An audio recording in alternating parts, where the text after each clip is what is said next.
ನಿಮಗೆಲ್ಲರಿಗೂ variety cooking ಫ್ಲೇವರ್ಸ್ಗೆ ಪ್ರೀತಿಯ ಸ್ವಾಗತ. ನಾನಿವತ್ತಿಲ್ಲಿ ಒಂದು ಬದನೆಕಾಯಿ ತಗೊಂಡಿದ್ದೇನೆ, ಅದರದ್ದು ಫ್ರೈ ಮಾಡ್ತಾ ಇದ್ದೇನೆ. ತುಂಬ ಚೆನ್ನಾಗಿರ್ತದೆ ಇದು. ಒಂದು ಬದನೆಕಾಯಿ ತಗೊಂಡು ಅದನ್ನು ಚೆನ್ನಾಗಿ ತೊಳೆದು ಈ ಥರ ಮಿಡ್ಲಲ್ಲಿ ಕಟ್ ಮಾಡಬೇಕು. ಆಮೇಲೆ ಸಣ್ಣದಾಗಿ ನಾನಿಲ್ಲಿ ಕಟ್ ಮಾಡ್ತಿದ್ದೇನಲ್ಲ ಹಾಗೇ ಕಟ್ ಮಾಡ್ಕೊಳ್ಬೇಕು. ತುಂಬ ತೆಳ್ಳಗೆ ಬೇಡ, ಸ್ವಲ್ಪ ಮೀಡಿಯಮ್ ಆಗಿರಲಿ.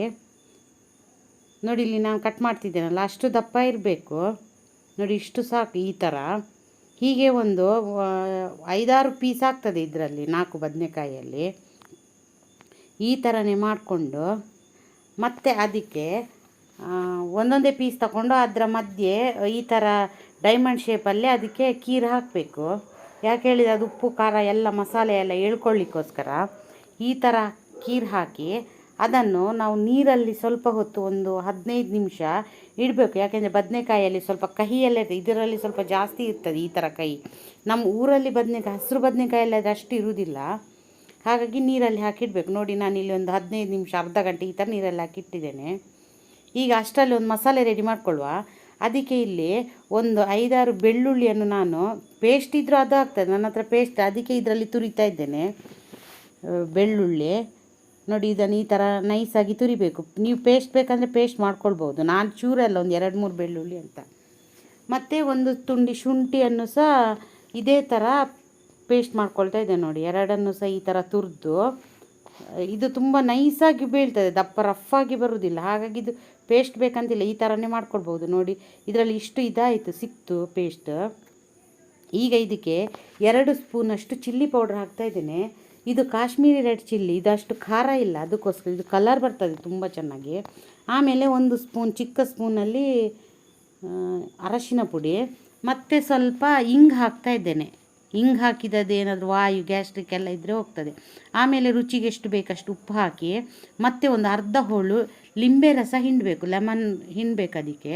ಅದರ ರಸ ಎಲ್ಲ ತೆಗೆದು ಹಿಂಡ್ಕೊಳ್ಬೇಕು ಚೆನ್ನಾಗಿ. ಮತ್ತು ಇದಕ್ಕೆ ನಾವು ಬೇರೆ ಯಾವುದೇ ನೀರೆಲ್ಲ ಹಾಕಲಿಕ್ಕಿಲ್ಲ, ಬರೀ ಇದೆ ಲಿಂಬೆ ರಸವೇ ಸಾಕಾಗ್ತದೆ ನಮಗೆ. ಆಮೇಲೆ ಇದನ್ನು ಚೆನ್ನಾಗಿ ಒಂದು ಮಿಕ್ಸ್ ಮಾಡಬೇಕು. ಮಿಕ್ಸ್ ಮಾಡಿ ಇದನ್ನು ನಾವು ನೀರಿಂದ ತೆಗಿಬೇಕು. ನಾವು ಬದನೆಕಾಯಿ ನೆನೆಸಿದ್ದೇವಲ್ಲ ಅದನ್ನು ನೀರಿಂದ ತೆಗೆದು ನೋಡಿ, ಅದಕ್ಕೆ ಈ ಥರ ಉಜ್ಜಬೇಕು, ಚೆನ್ನಾಗಿ ರಬ್ ಮಾಡಬೇಕು ಅದನ್ನು, ಮಸಾಲೆ ಎಲ್ಲ ಅದು ಎಲ್ಲ ಎಳ್ಕೊಳ್ಬೇಕು. ನಾವು ಕೀರು ಹಾಕಿದ್ದೇವಲ್ಲ ಅದರ ಒಳಗೆಲ್ಲ ಹೀಗೆ ರಬ್ ಮಾಡಿ ನೋಡಿ, ಈ ಥರ ಕೀರೊಳಗೆಲ್ಲ ಇದು ಹಾಕಿ ಮಸಾಲೆ ಹಾಕಿ ಒಂದು ಅರ್ಧ ಗಂಟೆ ಬಿಟ್ಟರೆ ತುಂಬ ಚೆನ್ನಾಗಿರ್ತದೆ. ಇದು ಎಳ್ಕೊಂಡು ತುಂಬ ಚೆನ್ನಾಗಿರ್ತದೆ ಟೇಸ್ಟ್. ಈ ಥರನೇ ಎಲ್ಲದಕ್ಕೂ ನಾನು ಮಸಾಲೆ ಹಾಕ್ಕೊಂಡು ಬರ್ತೇನೆ, ಆಮೇಲೆ ನಿಮಗೆ ತೋರಿಸ್ತೇನೆ. ನೋಡಿ, ಹೀಗೇ ಎಲ್ಲ ಮಸಾಲೆ ಹಾಕಿ ರೆಡಿ ಆಯಿತು. ನೋಡಿ, ಇವಾಗ ಇದನ್ನು ಒಂದು ಮುಚ್ಚಳ ಮುಚ್ಚಿ ಒಂದು ಅರ್ಧ ಗಂಟೆ ಬಿಡುವ. ಆಮೇಲೆ ಅರ್ಧ ಗಂಟೆ ಇದೆಲ್ಲ ಚೆನ್ನಾಗಿ ನೆನೀತದೆ ಹೇಳ್ಕೊಂಡು. ಆಮೇಲೆ ಈ ಕಡೆ ಗ್ಯಾಸ್ ಮೇಲೆ ಒಂದು ಪ್ಯಾನ್ ಇಟ್ಟಿದ್ದೇನೆ. ಅದಕ್ಕೆ ನಾನು 1 ಸ್ಪೂನಷ್ಟು ಎಣ್ಣೆ ಹಾಕಿದ್ದೇನೆ. ಎಣ್ಣೆ ಹಾಕಿ ಎಣ್ಣೆ ಕಾದ ಮೇಲೆ ಸ್ವಲ್ಪ ಕರಿಬೇವು ಸೊಪ್ಪು ಹಾಕಿದ್ದೇನೆ, ಅದು ಸ್ವಲ್ಪ ಪರಿಮಳ ಚೆನ್ನಾಗಿರುತ್ತೆ. ಆಮೇಲೆ ಇದರಲ್ಲಿ ನಾವು ಮಸಾಲೆ ಎಲ್ಲ ಹಾಕಿ ಇಟ್ಟಿದ್ದೇವಲ್ಲ ಬದನೆಕಾಯಿ ಸ್ಲೈಸ್, ಅದನ್ನು ಇಡಬೇಕು. ಇದನ್ನು ಸಿಮ್ಮಲ್ಲಿ ನಾವು ಮಾಡ್ಕೊಳ್ಬೇಕು, ಹೈ ಮಾಡಬಾರ್ದು ಫ್ಲೇಮ್, ಆವಾಗ ಸುಟ್ಟೋಗ್ತದೆ, ಬೇಯೋದಿಲ್ಲ. ಸಿಮ್ಮಲ್ಲಿ ಅದೇ ಒಳಗಡೆ ಎಲ್ಲ ಚೆನ್ನಾಗಿ ಬೇಯ್ತದೆ. ಅದು ಮುಚ್ಚಳ ಮುಚ್ಚಿ ಒಂದು 5 ನಿಮಿಷ ಬೇಯಿಸಿ ನೋಡಬೇಕು. ನೋಡಿ, ಇವಾಗ ಇದಾಗಿದೆ. ಇದರ ಮೇಲೆ ಸ್ವಲ್ಪ ನಾವು ಎಣ್ಣೆ ಹಾಕಬೇಕು, ಪುನಃ ಇದರ ಮೇಲೆ ಎಣ್ಣೆ ಹಾಕಿ ಮತ್ತೆ ಇದನ್ನು ಉಲ್ಟಾ ಫ್ಲಿಪ್ ಮಾಡಬೇಕು. ಸ್ವಲ್ಪ ಉಲ್ಟಾ ಹಾಕಿ ಎರಡೂ ಕಡೆ ಚೆನ್ನಾಗಿ ಇದು ಬೇಯಿಸ್ಬೇಕು. ನೋಡಿ, ಒಂದು ಕಡೆ ಚೆನ್ನಾಗಿ ಬೆಂದಿದೆ, ಇನ್ನೊಂದು ಕಡೆನೂ ಬೆಂದಿದೆ, ಆದರೆ ಅದು ಇನ್ನೂ ಸ್ವಲ್ಪ ಬೇಯಬೇಕಂದ್ರೆ ಈ ಥರ ಮಾಡಿ ಪುನಃ ಮುಚ್ಚಳ ಮುಚ್ಚಿ ಪುನಃ ಒಂದು 5 ನಿಮಿಷ ಬೇಯಬೇಕು. ಇದು ಸಿಮ್ಮಲ್ಲೇ ಆಗಬೇಕು, ಹೈ ಮಾಡಬಾರ್ದು. ಇವಾಗ ನೋಡಿ, 5 ನಿಮಿಷ ಆದಮೇಲೆ ನಾನು ಮುಚ್ಚಳ ತೆಗೆದು ತೋರಿಸ್ತೇನೆ. ತುಂಬ ಚೆನ್ನಾಗಿ ಇದು ಬೆಂದಿದೆ. ಇದನ್ನು ಯಾರು ಕೂಡ ಮಾಡ್ಬೋದು, ತುಂಬ ಟೇಸ್ಟ್ ಆಗಿರ್ತದೆ. ನೋಡಿ, ಇವಾಗ ನಾನು ಉಳಿದ ಎಲ್ಲ ಬದನೆಕಾಯನ್ನು ನಾನು ಮಾಡಿದ್ದೇನೆ. ಹೀಗೇ ಈಗ ಪ್ಲೇಟಲ್ಲಿ ಹಾಕ್ತಾಯಿದ್ದೆ. ನೋಡಿ, ನಮಗದು ನೋಡುವಾಗಲೇ ಗೊತ್ತಾಗ್ತದೆ, ಒಂಥರ ನಾನ್ ವೆಜ್ ಥರನೇ ಅನ್ನಿಸ್ತದಲ್ಲ ಇವಾಗ.